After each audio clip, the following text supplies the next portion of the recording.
All right, well, not quite the video that I had planned for this week, but I've got others coming out. There's lots of stuff going on, but just a quick little update. I won't be riding for at least 2 weeks because I had a bit of an accident on the bike. I was riding to work, trying to save a bit of gas money, do some good things for the environment, and I wiped out, just absolutely ate it. So I'm actually down in Dundas right now at the health clinic where I'm getting patched up.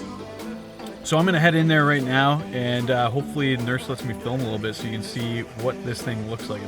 I've got a few photos from when I first did it, but I actually think it looks a little bit gnarlier now that you can actually see the skin than when it was just bloody. So if it makes you queasy seeing this stuff, you might wanna look away or just skip ahead.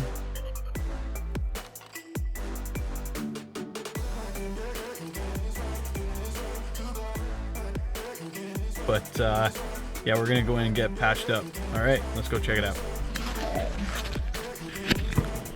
Okay, was it really bad? Wasn't ideal. It wasn't my best Sunday. Let's just put it that way. Okay. Yesterday afternoon. Okay. Ooh. So you didn't go to the hospital or something? Or did I went to the doctor's office. Yeah, it's just a minor. It might be a little stinging. Stingy? Yeah, a little bit. But it's that early seasonal, that gravel that they use to keep the road clear with the ice. I just slipped out on that.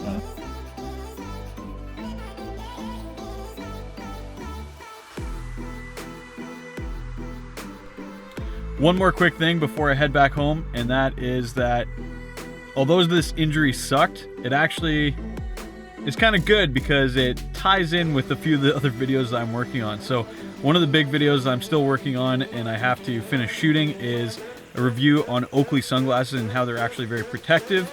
I was actually really lucky that I was wearing my helmet with the visor as well as my Oakley Holbrooks. So the lenses in these are super bomb-proof, and I talk about how bomb-proof they actually are in the Oakley video, so watch out for that.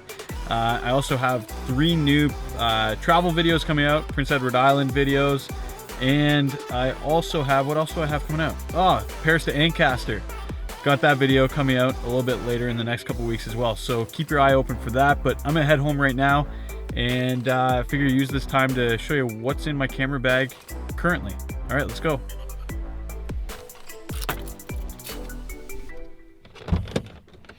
All right, one small thing I have to do before we do this video.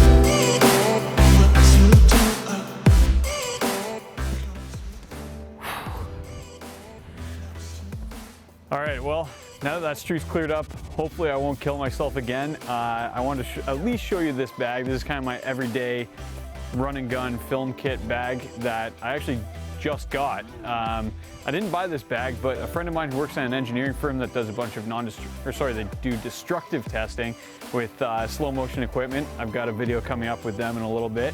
They didn't need this extra bag that they had bought, so he gave it to me, and it's been great so far. I use this actually to ride my bike down to the studio when I don't feel like driving, if I want to save some gas money. And this thing's great. It fits all of the stuff that I normally need and a little bit more. So let's dive into the bag, and it's a Manfrotto bag. I'm not too sure of the actual model. As of right now, it didn't come with the model tag or anything, and I'm looking for it, but I believe it's an older bag, so I will link it in the description below for you to check out if you want to see more of it when I find it.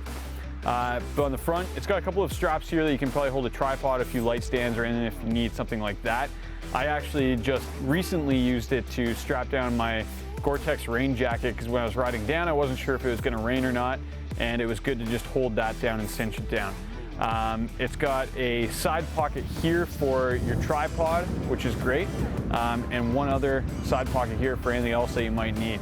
But the main compartment is pretty solid. It's a side open versus the front or the back.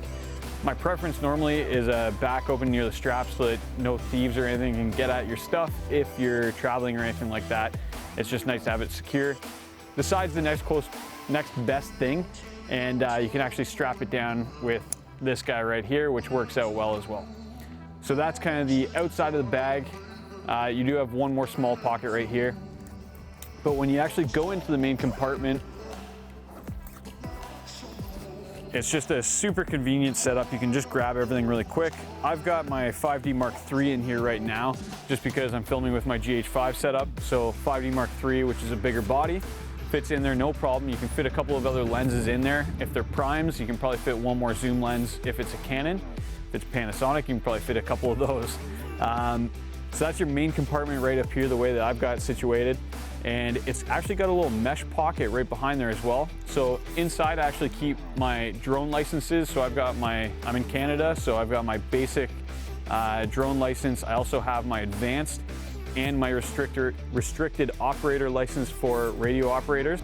I've got it all there, all my certification, it's ready to go. So if anyone asks any questions, you can say, yes, I am insured and I am ready to go.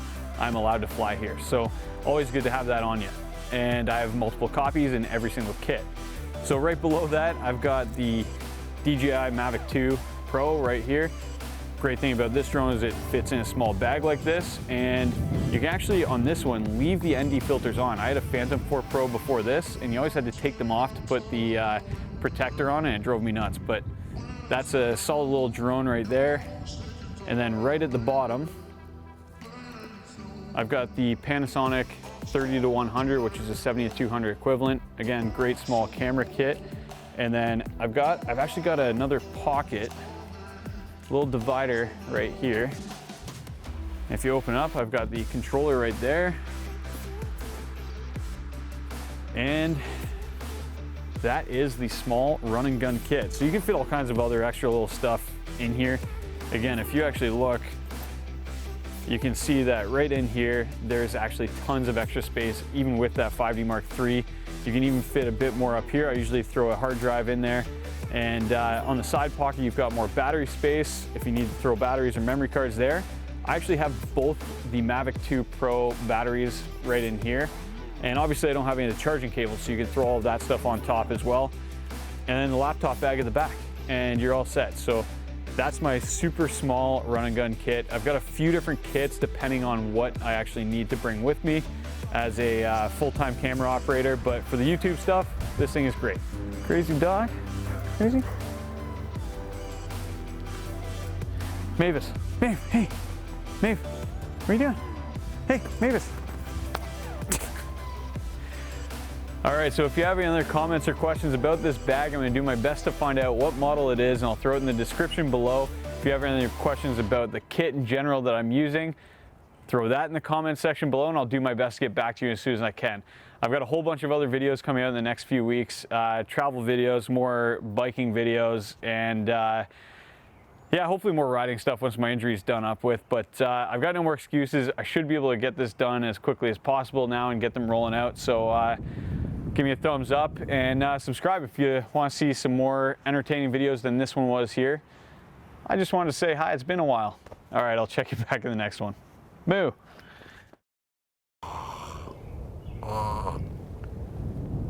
You'll get me some subscribers. Look at you flying.